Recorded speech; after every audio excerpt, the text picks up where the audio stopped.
The beautiful young girl still did not know that her father had sold her to a wealthy landowner named Mache for 11 acres of land and a horse. The girl's name was Zosia, watching her sister Helena marry the man she loved. Zosia also dreamed of the day when she would marry her childhood sweetheart, Petro. But because Petro was Ukrainian, Zosia's father always tried to stop them from being together. However, Helena's husband was also Ukrainian, and despite the obstacles, they still bravely chose to be together for love. Their courage encouraged Zosia.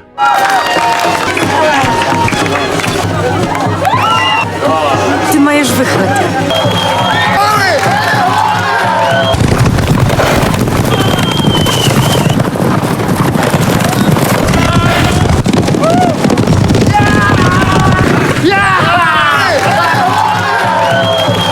And outside her father's watchful eye, she secretly met with Petro.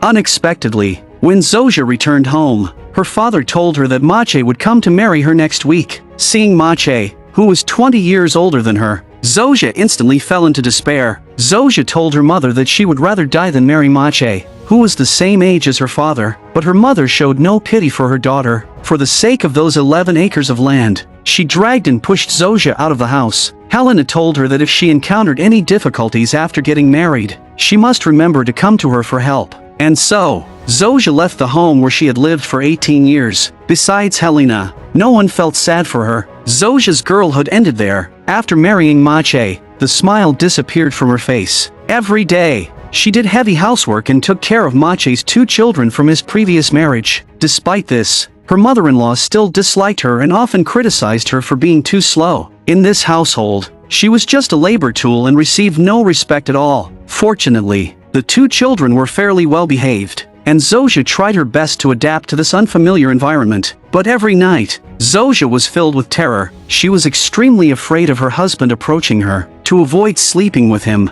she even hoped to get pregnant as soon as possible.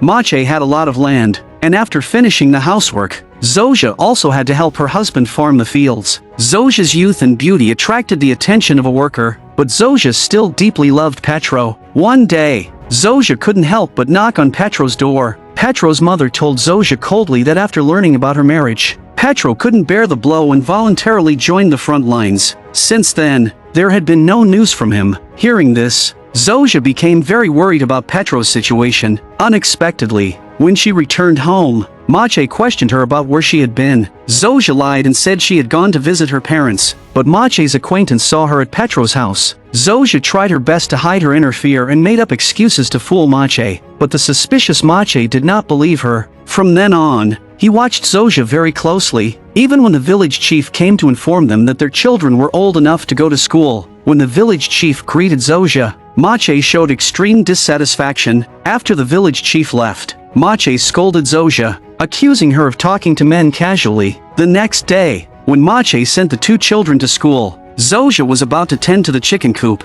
but unexpectedly, Petro was hiding inside. It turned out Petro missed Zosia so much that he took leave from the front lines to come and find her. Seeing each other again, they embraced tightly. At that moment,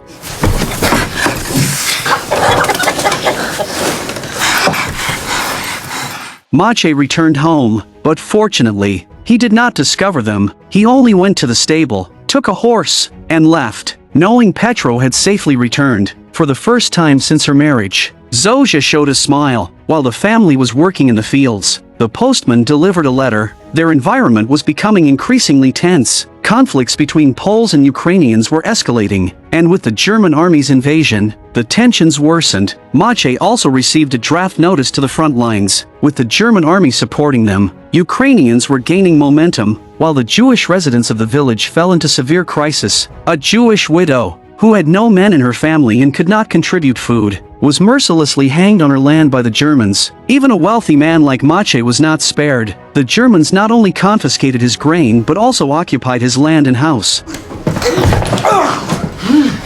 Одевай детей! Эй, мужик, собирай вещи, иду! Кому сказал, блядь, быстро! After being driven out by the Germans, Mache's family, without any preparation, was loaded onto a train and scheduled to be sent to the battle zone the next day. When Petro heard that Zosia had been captured, he became extremely anxious. He stole a case of beer from a German officer and bribed the guards transporting the prisoners. At the last second before the train departed, Petro successfully rescued Zosia and her 2 stepchildren. At that time, Zosia was already showing signs of labor. Petro took her back to his home. With the help of Petro's mother, Zosia endured 5 hours of pain and gave birth to a healthy baby boy. But with a gunshot outside the house, Petro was shot dead by a German soldier. It turned out that Petro's theft of the beer had been discovered by the Germans, in front of a living person. A case of beer seemed even more valuable. Hearing Petro's mother crying, Zosia instantly realized what had happened and silently shed tears. From then on, homeless Zosia carried her 3 young children, doing odd jobs everywhere to support them. Later, with the help of the worker who secretly liked her, they found a shelter, raised some poultry and piglets, barely maintaining a subsistence life. Although it was extremely difficult, she did not want her husband to return and disrupt their lives. Unexpectedly, 6 months later, Mache returned safely to the village. Because the situation in the area had become even more complicated, and most of the German troops had already withdrawn, but their once well-equipped home had been emptied by the Germans, they had to rebuild their home from scratch using their own hard work. While Zosia was painting the walls, the main German force invaded again. The village chief flattered the German captain, but this time the Germans came with a mission. They were going to carry out a massive purge of 40 million Jews in the region, for several consecutive days. The Jewish residents who had lived in the village for generations were almost wiped out overnight.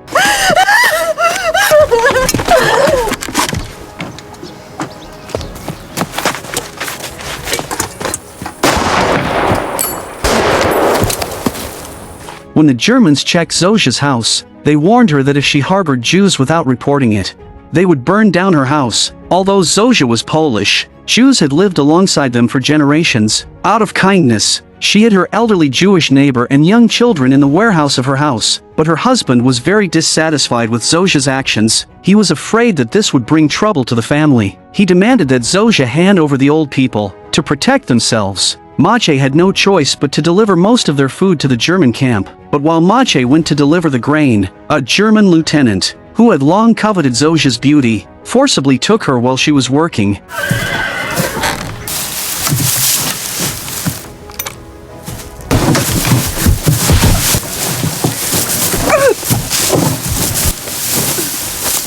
The old people hiding upstairs made a noise in panic. The lieutenant hurriedly opened the warehouse door and urgently called the Germans to search the storage room. Fortunately, the old people escaped in time and avoided disaster. From then on, the lieutenant often came to Zosia's house, demanding her service. Zosia's mother-in-law saw everything, but she could only swallow her anger. Mache, in order to stay alive, could only turn a blind eye and pretend not to know about the lieutenant and Zosia. He even told Zosia to continue being the German's lover to protect the family's life. Only the worker who secretly liked Zosia felt sorry for her. He often comforted Zosia with warm words, but in the days that followed, the villagers' lives became increasingly difficult. People lived in fear every day, hungry and uneasy. There was also conflict among the villagers. Theft and robbery were rampant. To prevent the chickens from being stolen, Mache slept in the chicken coop all night.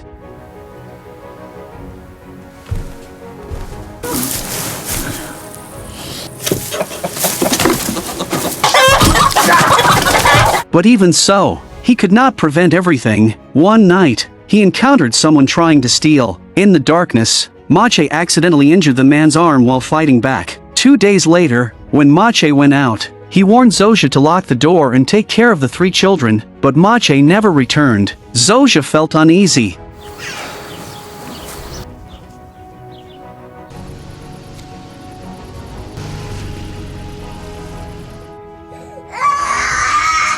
The next day, before dawn, an old man covered in blood came to her door carrying a wooden bucket. When Zosia went to check, she saw Mache's head inside the bucket. The bloody scene made her faint. After losing her husband, Zosia's life became even harder. They lived under the fear of slaughter while struggling to survive. One day, while Zosia was cleaning the hay in the cowshed, she found a seriously injured man, Antech. Zosia did not know who he was, but seeing a living person in front of her, she set aside everything and brought Antech into the house. She performed a simple surgery on him. With her careful care, Antech gradually recovered. The worker told her that this man did not look like a Jew, so Zosia was relieved to accept Antech. Antech told her he was a railway worker who got injured while escaping the war. While Antech was staying at Zosia's house, the German lieutenant saw the stranger in the house but did not dare to act recklessly. He turned and left Zosia's house. Antech was not as cold-blooded as Mache. He was hard-working and took good care of the children. Seeing such a responsible man in front of her, Zosia felt deeply comforted. But one day, Antech came back from outside with bad news. Because the Poles attacked the Germans began to hold a grudge against the Poles. Now the Poles were also facing a huge threat. He told all the villagers this news. The villagers feared that day would come. They asked Antech how to deal with it. Antech answered that they could collect money among the villagers and buy some weapons for self-defense. The Poles could not sit and wait like the Jews, but when they heard they needed to spend money, the poor villagers dispersed. At this time,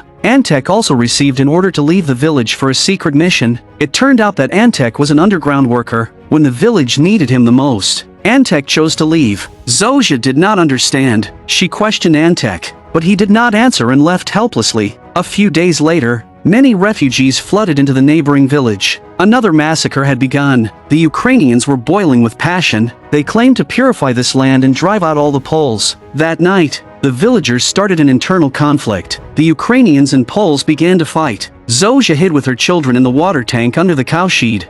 But outside, the Ukrainians began to set fire to their house and cowshed. As the smoke rose, they could only escape through the back of the cowshed toward the mountain. In the chaos, Zosia did not notice that the two children behind her had already been separated.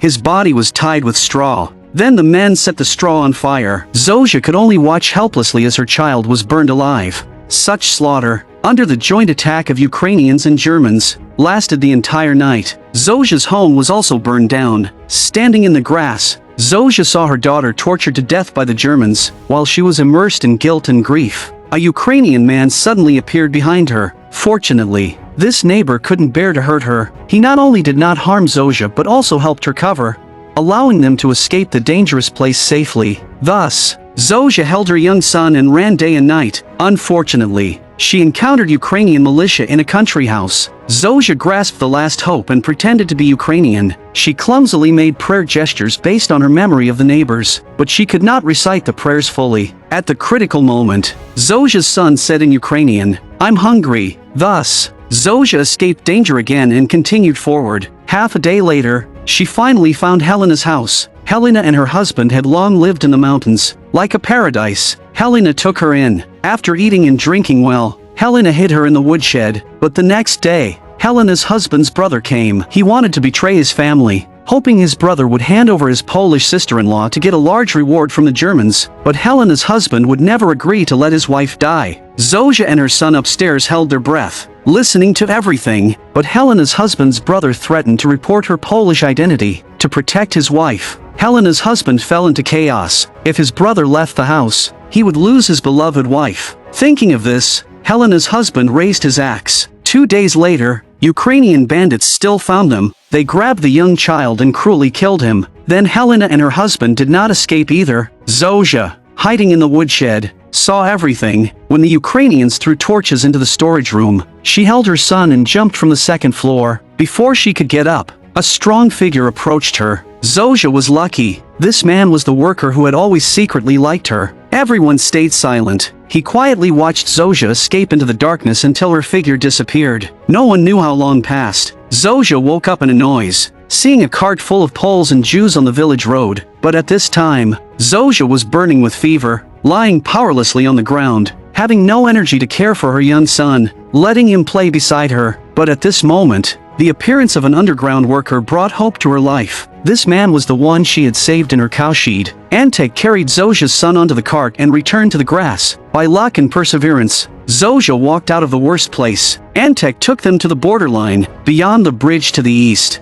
There was no killing, no darkness. Some said Zosia had already died in the fire at Helena's house. The scenes of being rescued later were just a fantasy.